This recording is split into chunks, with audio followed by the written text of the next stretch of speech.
sjá með stjórnarskrána. Þetta ekki bara eitthvað putt?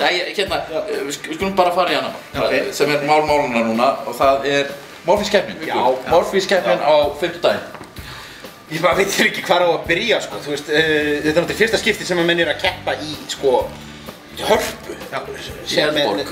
Eldborg. Ég meina, þetta náttúrulega mjög svona stórt hugsað að fara strax inn bara í þennan risastóra sal. Hins vegar maður að heyra núna að já, sé að koma virkilega sterkir þættir. Og svo þetta bara allir þessi óvissuþættir. Ég meina, þú veist, það er bara svona hlutir eins og, sko, þú veist, hvernig verður klippingin á Jóa, sko, þú veist. Hann búinn að vera ansi reittur og tættur allavega. En ég meina, við erum með Óla sem að það er náttúrulega að skipta skoðanir hann, þú veist, ég meina, hann hefur gagnrýnisrætti. Og Óli Nín.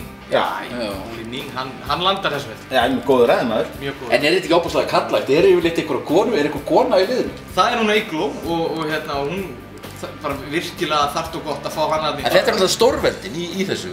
Stórveldin í skólunum í Reykjavík. Þetta verður rosalegt. Þetta verður alveg rosalegt.